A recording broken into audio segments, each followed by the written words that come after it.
Mengenal masa praaksara.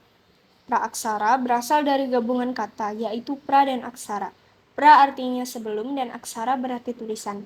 Dengan demikian, yang dimaksud masa praaksara adalah masa sebelum manusia mengenal tulisan. Masa praaksara disebut juga dengan masa nirleka. Nir artinya tidak ada dan leka artinya tulisan, yaitu masa tidak ada tulisan. Masa praaksara dikenal pula dengan masa prasejarah. Fungsi utama dari aksara ini adalah untuk berkomunikasi dan membaca tentang sesuatu. Sekelompok manusia yang telah mengenal tulisan biasanya meninggalkan catatan-catatan tertulis kepada generasi berikutnya.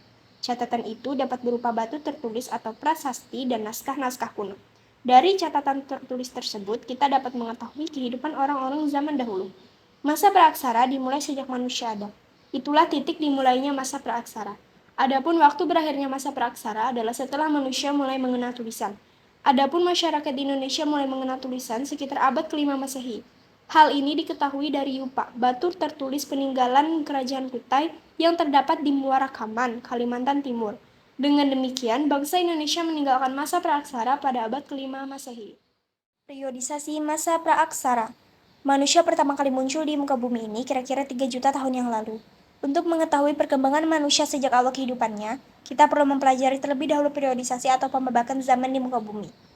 Periodisasi secara geologis. Awalnya bumi dalam keadaan panas dan pijar sehingga tidak ada satu makhluk hidup yang mampu hidup. Kemudian bumi mendingin dan terbentuklah kerak atau kulit bumi. Makhluk hidup mulai ada sejalan dengan semakin mendinginnya bumi. Menurut para ahli geologi, sejarah perkembangan bumi terbagi menjadi 4 periode, yaitu 1. Zaman Arkaikum. Zaman Arkaikum merupakan zaman tertua. Zaman ini berlangsung kira-kira sejak 2500 juta tahun yang lalu. Pada waktu itu, kulit bumi masih sangat panas, sehingga belum terdapat kehidupan di atasnya. 2. Zaman Paleozoikum. Zaman kehidupan tua, berlangsung kira-kira sejak 340 juta tahun yang lalu. Zaman ini sudah ditandai dengan munculnya tanda-tanda kehidupan, antara lain munculnya binatang-binatang kecil yang tidak bertulang punggung, berbagai jenis ikan, amfibi, dan reptil. 3. Zaman Mesozoikum. Zaman kehidupan pertengahan, berlangsung sejak kira-kira 140 juta tahun lalu. Pada zaman ini, kehidupan di bumi makin berkembang. Zaman Mesozoikum disebut pula dengan zaman reptil karena pada zaman ini jenis binatang reptil yang paling banyak ditemukan. 4. Neozoikum atau Kenozoikum. Zaman kehidupan baru, berlangsung sejak kira-kira 60 juta tahun yang lalu. Zaman ini dibagi menjadi dua, yaitu zaman tertier. Pada zaman tertier, jenis-jenis reptil besar mulai punah dan bumi umumnya dikuasai oleh hewan-hewan besar yang menyusui. Zaman kuartier. Zaman ini sangat penting bagi kita, karena merupakan awal kehidupan manusia pertama kali di muka bumi. Periodisasi secara arkeologis. Periodisasi secara arkeologis didasarkan atas hasil-hasil temuan benda-benda peninggalan yang dihasilkan oleh manusia yang hidup pada masa praaksara. Berdasarkan penelitian terhadap benda-benda tersebut, masa praaksara dibedakan menjadi dua, yaitu 1. Zaman batu. Zaman batu adalah zaman ketika sebagian besar perkakas penunjang kehidupan manusia terbuat dari batu. Berdasarkan hasil temuan alat-alat yang digunakan dan dari cara pengerjaannya, zaman batu dibagi menjadi 3, yaitu A. Paleolitikum. Paleolitikum berasal dari kata paleo yang artinya tua dan litos yang artinya batu, sehingga zaman ini disebut zaman batu tua. Zaman batu tua diperkirakan berlangsung kurang lebih 600.000 tahun silam. Kehidupan manusia masih sangat sederhana. Hidup berpindah-pindah atau nomaden. B. Mesolitikum. Mesolitikum berasal dari kata meso yang artinya tengah dan litos yang artinya batu, sehingga zaman ini dapat disebut zaman batu tengah. Pada zaman ini manusia sudah ada yang hidup menetap, sehingga kebudayaan yang menjadi ciri dari zaman ini adalah kebudayaan Kejoken Modinger dan kebudayaan Abris Sosroch. Kejoken Modinger adalah timbunan kulit kerang dan siput yang menggunung dan sudah menjadi fosil.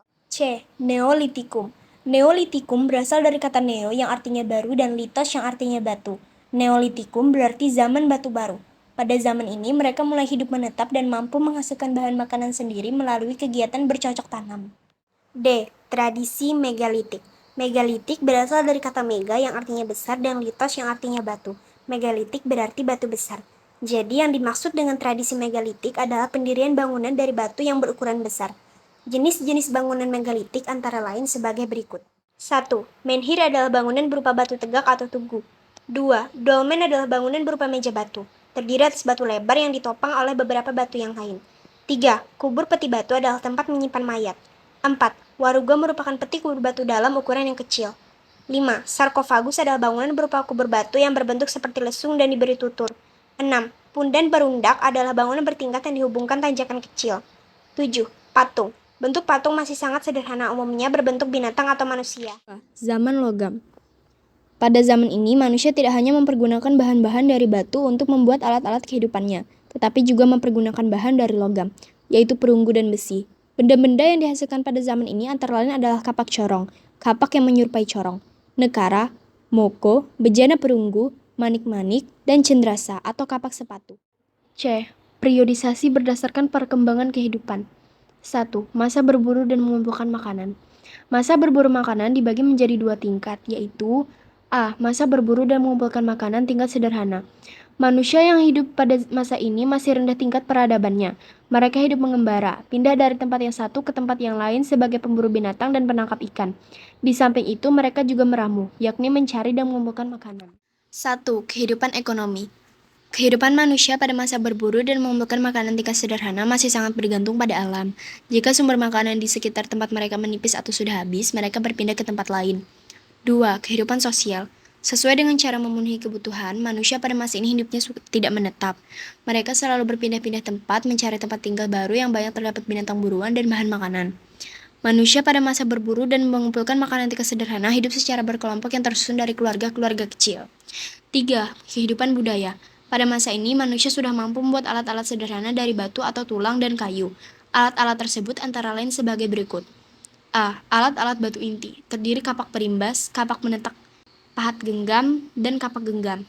B. Alat serpi yang digunakan untuk pisau, peraut, gurdi, mata panah, dan untuk menguliti umbi-umbian.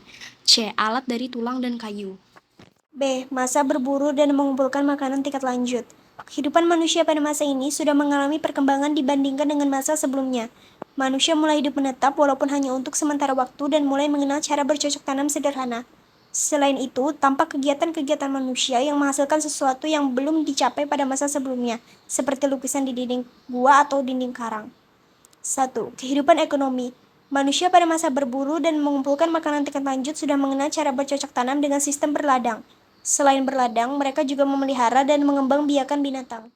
2. Kehidupan sosial. Kehidupan manusia pada masa ini masih dipengaruhi oleh cara hidup pada masa sebelumnya. Meskipun demikian, kehidupan manusia mengalami perubahan yang besar. Manusia secara berkelompok mulai hidup menetap dengan memilih gua sebagai tempat tinggalnya. 3. Kehidupan budaya. Selama bertempat tinggal di gua, mereka melukiskan sesuatu di dinding gua yang menggambarkan suatu pengalaman, perjuangan, dan harapan hidup. Pada masa ini, kemampuan manusia membuat alat-alat atau perkakas mengalami kemajuan. Alat-alat tersebut adalah kapak Sumatera, yaitu batu kerakal yang dibelah tengah sehingga satu sisinya cembung halus dan sisi lainnya kasar. Alat tulang sampung, yaitu alat yang terbuat dari tulang dan tanduk digunakan sebagai penggali umbi-umbian. 2. Masa bercocok tanam.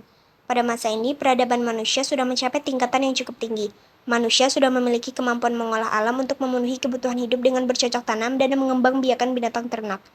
Manusia sudah hidup menetap dan tidak lagi berpindah-pindah seperti halnya pada masa berburu dan mengumpulkan makanan. Mereka hidup menetap karena persediaan makanan sudah tercukupi. A. Kehidupan ekonomi.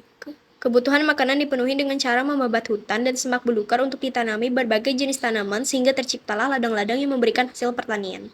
Meskipun sudah bercocok tanam dan memelihara hewan ternak, kegiatan berburu dan mengumpulkan hasil hutan masih tetap dilakukan. B. Kehidupan sosial. Perkampungan pada masa bercocok tanam terdiri atas tempat tinggal sederhana yang didiami oleh beberapa keluarga dan dipimpin oleh kepala kampung. Kegiatan yang banyak menghabiskan tenaga seperti membabat hutan, menyiapkan ladang untuk ditanami, membangun rumah atau membuat perahu dilakukan oleh laki-laki. Adapun perempuan yang melakukan kegiatan menabur benih di ladang yang sudah disiapkan, merawat rumah dan kegiatan lain yang tidak memerlukan tenaga besar. C. Kehidupan budaya. Pada masa bercocok tanam, manusia semakin mahir membuat berbagai alat-alat atau perkakas. Alat-alat yang dihasilkan sudah dibuat halus dan fungsinya beraneka ragam. Alat-alat tersebut antara lain sebagai berikut. Kapak persegi digunakan mengerjakan kayu, menggarap tanah, dan alat upacara keagamaan. Kapak lonjong digunakan sebagai cangkul untuk menggarap tanah dan sebagai kapak biasa. Gerabah. Alat pemukul kulit kayu digunakan untuk memukul-mukul kulit kayu hingga halus. Perhiasan berupa gelang dari batu dan kulit kerang. 3. Masa perundagian. Masa perundagian merupakan akhir masa praaksara di Indonesia. Kata perundagian berasal dari bahasa Bali. Undagi yang artinya adalah seseorang atau sekelompok orang atau golongan orang yang mempunyai kepandaian atau keterampilan jenis usaha tertentu. Misalnya pembuatan gerabah, pembuatan perhiasan, atau pembuatan sampan. A. Kehidupan ekonomi. Munculnya golongan masyarakat yang memiliki keterampilan tertentu menyebabkan teknologi berkembang pesat. Seiring kemajuan yang dicapai, terjadi peningkatan kegiatan perdagangan. Pada masa ini, perdagangan masih bersifat barter, namun telah menjangkau tempat-tempat yang jauh, yakni antar pulau. B. Kehidupan sosial. Masyarakat pada masa perundagian hidup menetap di perkampungan yang lebih besar dan lebih teratur. Perkampungan ini terbentuk dari bersatunya beberapa kampung hingga jumlah kelompok penduduk bertambah banyak. Masyarakat tersusun dalam kelompok yang beragam. Ada kelompok petani, ada pedagang, ada pula kelompok undagi, pengrajin atau tukang. C. Kehidupan budaya. Pada masa perundagian, manusia sudah mahir membuat berbagai peralatan atau perkakas. Alat-alat yang dihasilkan terbuat dari logam, digunakan untuk bertani, bertukang, peralatan rumah tangga, perhiasan, dan sebagai alat perlengkapan upacara dan pemujaan. Nilai-nilai budaya masa praaksara di Indonesia. Belajar dari kehidupan manusia pada masa praaksara, maka terdapat nilai-nilai budaya dan tradisi yang dapat kita ambil sebagai pelajaran dan suri teladan. Nilai-nilai tersebut antara lain adalah A. Nilai religius atau kepercayaan. Mereka meyakini bahwa kejadian-kejadian alam seperti hujan, petir, banjir, gunung meletus, atau gempa bumi adalah akibat perbuatan roh halus atau makhluk gaib. Untuk menghindari malapetaka, maka roh halus atau makhluk gaib harus selalu dipuja. Kepercayaan terhadap roh halus ini disebut dengan animisme. Selain percaya kepada roh halus, mereka juga percaya bahwa benda-benda tertentu seperti kapak, mata tombak, atau benda lainnya memiliki kekuatan gaib. Karena ada kekuatan gaibnya, maka benda tersebut harus dikeramatkan. Kepercayaan bahwa benda memiliki kekuatan gaib disebut dinamisme. B. Nilai gotong royong. Budaya gotong royong juga dapat terlihat dari peninggalan mereka berupa bangunan-bangunan batu besar yang dapat dipastikan dibangun secara gotong royong. C. Nilai musyawarah. Dalam kehidupan berkelompok, masyarakat praaksara telah mengembangkan nilai musyawarah. Hal ini dapat ditunjukkan dengan dipilihnya pemimpin yang dianggap paling tua atau sesepuh yang mengatur masyarakat dan memberikan keputusan untuk memecahkan berbagai persoalan yang dihadapi bersama. D. Nilai keadilan. Nilai keadilan sudah diterapkan dalam kehidupan masyarakat praaksara, yaitu adanya pembagian tugas sesuai dengan kemampuan dan keahliannya. Tugas antara kaum laki-laki berbeda dengan kaum perempuan. Hal ini mencerminkan sikap yang adil karena setiap orang akan memperoleh hak dan kewajibannya sesuai kemampuannya. E. Tradisi bercocok tanam. Salah satu cara yang dilakukan oleh masyarakat praaksara untuk memenuhi kebutuhan hidup adalah dengan bercocok tanam.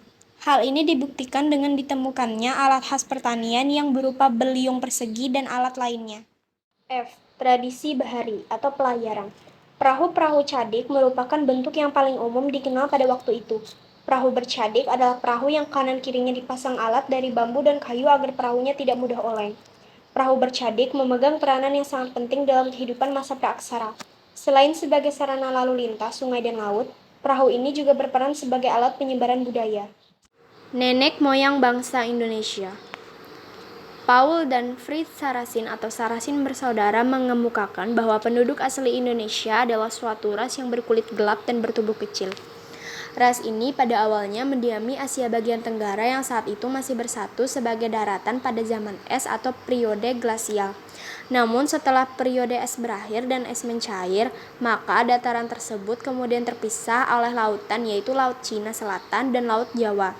Akibatnya, daratan yang tadinya bersatu kemudian terpisah menjadi daratan utama Asia dan kepulauan Indonesia. Penduduk asli tinggal di daerah pedalaman dan penduduk pendatang tinggal di daerah pesisir. Penduduk asli inilah yang disebut sebagai suku bangsa Veda oleh Sarasin.